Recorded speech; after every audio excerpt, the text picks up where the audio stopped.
तो आज यजमान के घर में सत्यनारायण जी की कथा का जो है पाठ इत्यादि किया गया जा रहा है, जिसमें सभी भक्तजन इत्यादि उपस्थित होकर भगवान सत्यनारायण जी की महिमा का गुणगान इत्यादि व्यक्त कर रहे हैं। हम मिलके भगवान सत्यनारायण जी की कथा का द्वितीय अध्याय में प्रवेश कर रहे हैं और भगवान सत्यनारायण जी के निवेदन करते हैं कि हमारे और हमारे भारत देश, हमारे हर इत्यादि घर में जो है सुख शांति बनाए रखना, ध्यान बनाए रखना, अपनी कृपा दृष्टि हमारे ऊपर हमेशा बनाए रखना। फिर भगवान जी कहने लगे, सूतो वाच अत्यांतर बक्षामि जनकेन पुरा द्विजातश्रम काशपुरे रम्ये हासितो विप्र निर्वदम।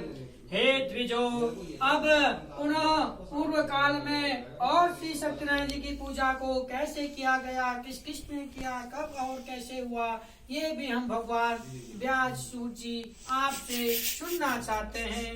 तब सूत जी कहने लगे कि पूर्व काल में अब एक रमणीय काशी नामक नगर में कत्या निर्धन ब्राह्मण रहा करते थे।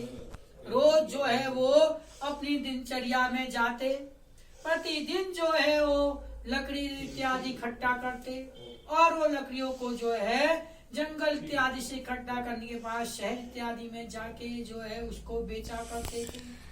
पर उसका जो है इतना मूल्य उनको प्राप्त नहीं हो पाता था कि जिससे कि अपना जीवन वो व्याप्त कर सके तथा अपनी कन्याओं का विवाह करा सके। रोज जाना, रोज जो है इस तरह से एक दिनचर्या चल रही थी। एक दिन हार मान होके वो निर्धन ब्राह्मण एक पेड़ के नीचे बैठ के इत्यादि आंखों से उनकी अक्षुधारा निकल रही थी।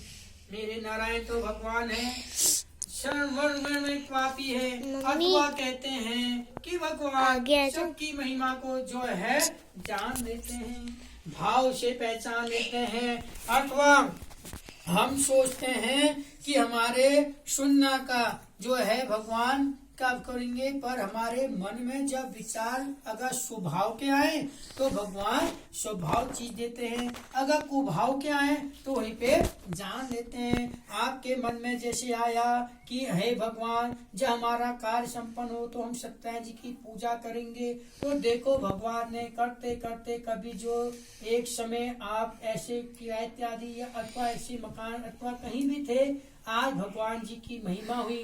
क्योंकि संसार में कह रहे हैं सबसे मेन कार्य कहें तो तीन चीज है। सबसे पहला है बच्चों की पढ़ाई, फिर जो है मकान इत्यादि, फिर तीसरा है उनका विवाह इत्यादि कार्य या कोई भी कार्य से वो संपन्न हो जाए तो जीवन कहता है पूर्ण रूप से हो जाता है।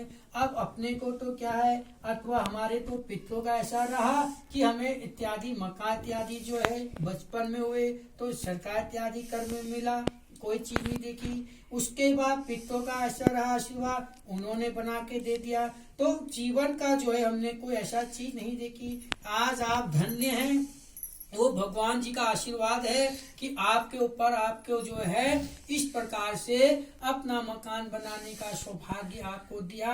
आपने देखा होगा उस समय किस प्रकार से कष्टों से, किस प्रकार से चीजों से, किस प्रकार से आपने दिन रात लग के आपने ये जो पल पल चीजें जोड़ जोड़ के आपने जो अपना ये मकान इत्यादि बना के आपको मिला। हे भगवान ऐसी हमारे इस मकान में ऐसी कृपा बनाए रहना कि बच्चों का भी ऐसी कल्याण में करते रहना, क्योंकि आप ही की चीज थी, आपने शक्ति दी, क्योंकि आप ही जानते थे कि मेरे पास क्या था क्या नहीं था। आपने जो है अपनी कृपा बनाई, आपने ऐसा मार्ग बनाया, मुझे शक्ति दी। ऐसी भगवान कह रहे हैं कि जो आप अच्छे भाव से करेंगे भगवान के कार्य को तो जरूर आपकी वो शक्ति बनाता है। पहले से अगर आप